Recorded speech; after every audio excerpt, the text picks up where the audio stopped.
अभी कुछ ही दिनों में 31 मार्च आने वाला है और 31 मार्च को फाइनेंशियल ईयर एंड होने वाला है, यानी कि फाइनेंशियल ईयर 2023-24 जो है वो फिनिश होने वाला है। तो अगर आपने ये वाले काम अभी तक नहीं करे हैं तो जल्दी से निपटा दें। अगर नहीं करेंगे तो आपको आगे जाके परेशानी हो सकती है।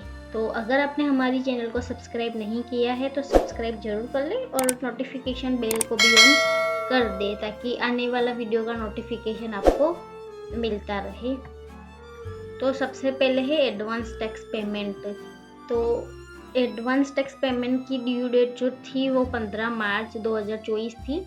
यानी कि एडवांस टैक्स में ऐसा होता है कि अगर आपकी लायबिलिटी जो है वो 1 साल की 10,000 से ऊपर है तो आपको साल भर में 4 इंस्टॉलमेंट में एडवांस टैक्स सरकार को जमा कराना होता है। अगर आप नहीं कराते हैं और अगर आपकी टैक्स की लायबिलिटी जो 10,000 से ज़्यादा आती है तो आपको पेनल्टी और इंटरेस्ट देना हो सकता है।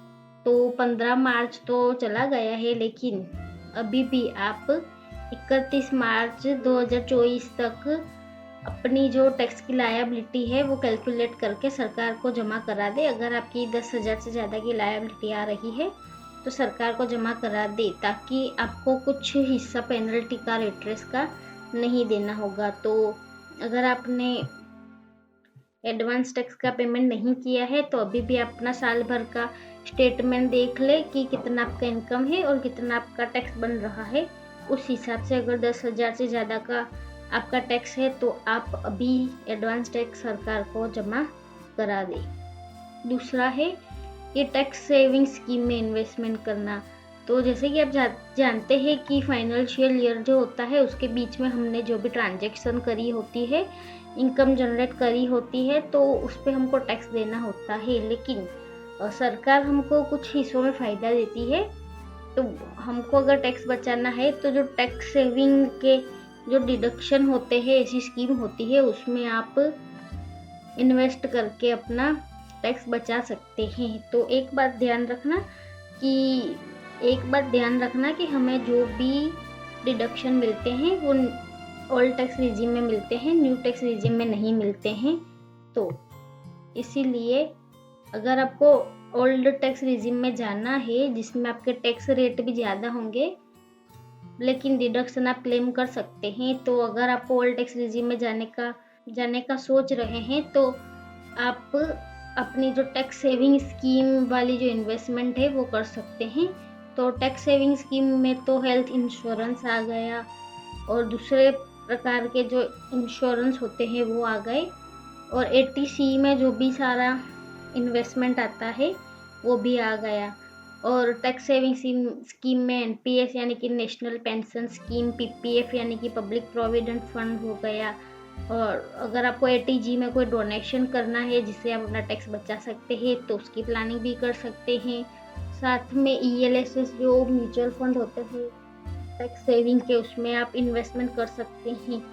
तो ऐसे आप कुछ इन्वेस्टमेंट करके अपनी जो टैक्सेबल इनकम है उसको कम कर सकते हैं और अपना टैक्स बचा सकते हैं।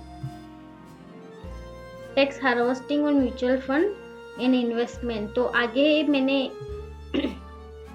हमने एक वीडियो में बताया था कि टैक्स हार्वेस्टिंग क्या होता है और कैसे आप उस पर टैक्स अपना बचा सकते हैं, और टैक्स हार्वेस्टिंग का यूज़ करके आप कैसे अपना जो शेयर मार्केट से और म्यूचुअल फंड से इनकम होती है वो बचा सकते हैं। तो हमने दोनों केस देखे थे कि लॉन्ग टर्म और शॉर्ट टर्म में आपको कैसे अपना टैक्स बचाना है टैक्स हार्वेस्टिंग के थ्रू। तो अगर आपने वो वाला हमारा वीडियो नहीं देखा है तो ज़रूर से देख लें। और बेसिक में यहाँ पर बता देती हूँ कि टैक्स हार्वेस्टिंग वो चीज़ है कि हमको जो भी साल भर में लॉन्ग टर्म कैपिटल गेन होता है उसमें हमको 1 लाख रुपए तक का डिडक्शन मिलता है। यानी कि अगर हमारा long term capital gain 1 lakh रुपए तक का है तो आपको उस पर कोई भी टैक्स नहीं देना है, लेकिन अगर उससे बढ़ जाता है तो आपको टैक्स देना है। तो आप अपने जो भी फंड है, म्यूचुअल फंड और स्टॉक है, तो उसमें अगर आपको लॉन्ग टर्म में 1 लाख रुपए तक का प्रॉफिट है तो आप अपना प्रॉफिट बुक कर सकते हैं और वापिस से कुछ टाइम में खरीद के अपना टैक्स बचा सकते हैं।